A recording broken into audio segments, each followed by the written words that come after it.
Welcome to the show with no name for Friday, December the 20th, 2013. Okay.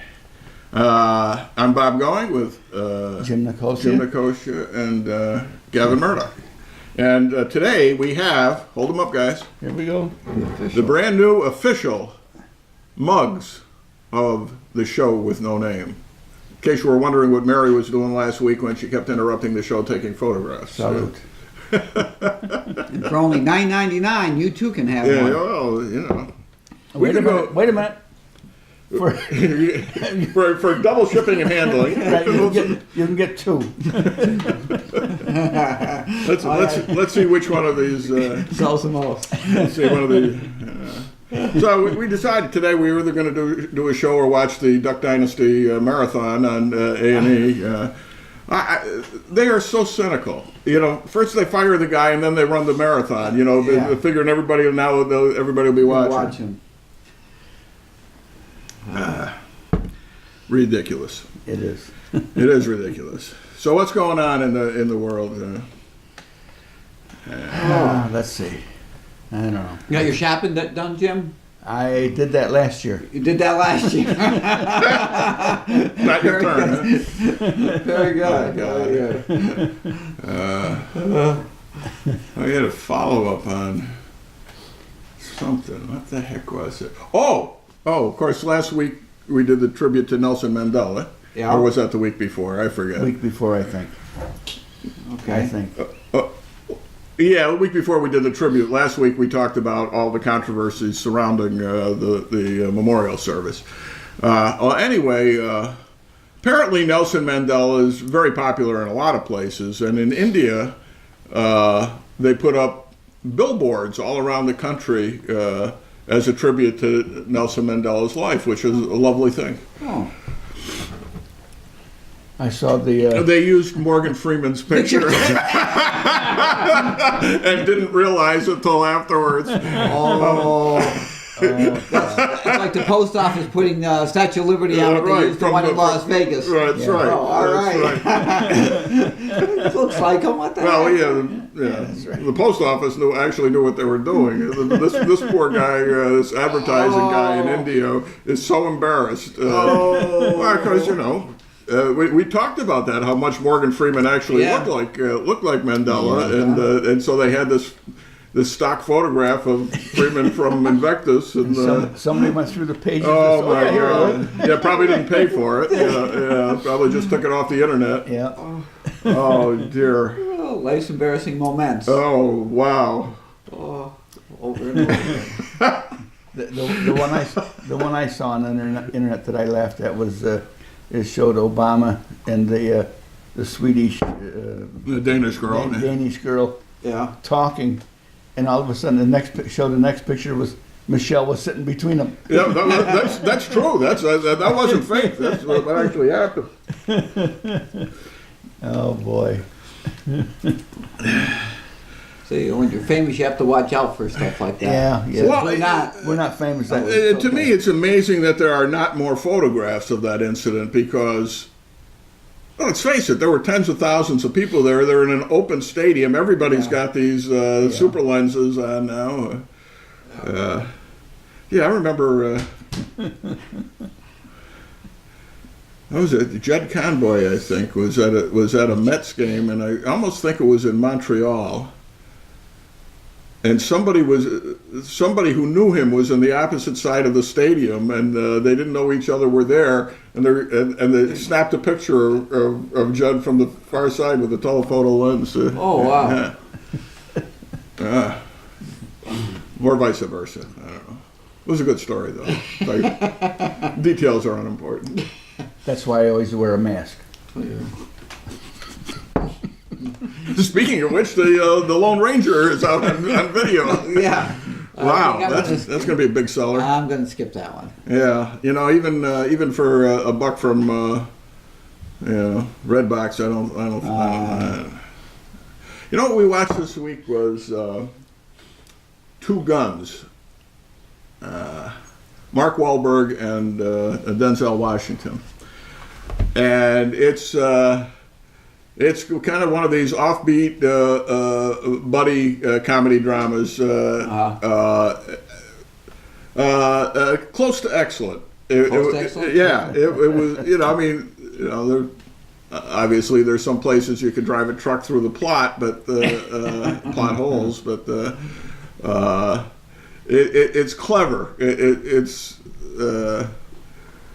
they play a couple of undercover guys who don't know they're each working undercover, and it turns out that there are no honest people in the people they're working for, the people that they're fighting against, everything else, and so they have to run away from each other, run away from the bad guys, run away from the good guys, figure out where the money went.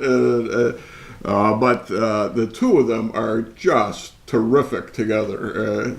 Of course, Denzel Washington can do anything, but he doesn't often do comedy, and the dialogue is really, really snappy, especially between the two of them, but also the two of them facing off against the bad guys, and jeepers. Just one wisecrack after another. Good script, good direction, clever plot twists, and a lot of fun. Two guns. I give it 2 thumbs up? a thumb and a half anyway, maybe 2. I give it 2 thumbs up, sure. I got 2, right? Yeah. 3 stars. 3 at least, yeah. I give it at least 3 stars. Yep. Much better than the usual. I went through the newspaper last week and to see I was going to watch something, but I wasn't going to watch 1 star or anything. So I saw one that says it was 3 stars or 4 stars, and it said the cinema. Cinnamon? Cinema. Yeah. So I clicked it on. It was a Time Warner Classic or TCM, whatever it was. Yeah.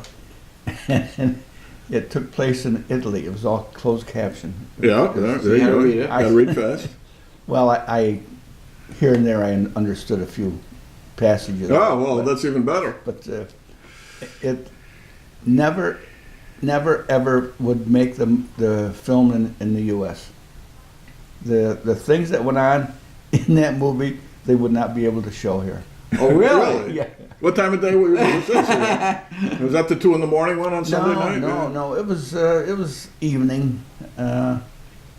It might have been 8 or 9 o'clock. But Love that channel. I especially like when they do show the really good foreign movies, and you do have to pay close attention. But I watch with subtitles anyway, so for me it's nothing to be watching a foreign movie. I watch the English movies with subtitles, otherwise I don't understand it.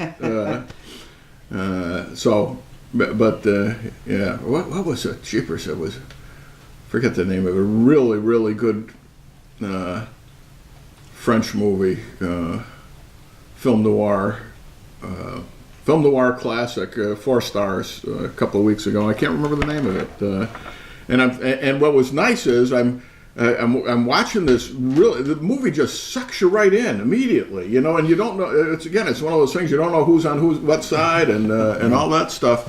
And I was just gripped with this thing right to the last 10 minutes, and realized I've seen the last 10 minutes of this film. So it was no surprise to me how it ended. It was the only part I recognized was the last 10 minutes. that happens a lot. Watch a movie, yeah. Well, you start, I remember this. This is was this in a different movie? Wow, one day I was I tuned in the middle, and I'm seeing characters that I don't recognize, right? I don't know who they are. But the dialogue is very familiar, and I'm starting to realize, have I seen this movie before? I don't know these people. I don't recognize this. And it got to the point where I knew what the next line of the movie was. But you didn't know what the movie was. And so I naturally, now curiosity has got me. I forget what it was called, but it was a remake of It Happened One Night, the Frank Capra classic, which had Clark Gable and Claudette Colbert. So here's this guy playing the Clark Gable part, who clearly is not Clark Gable, and it was made in the 40s, and it was a semi-musical.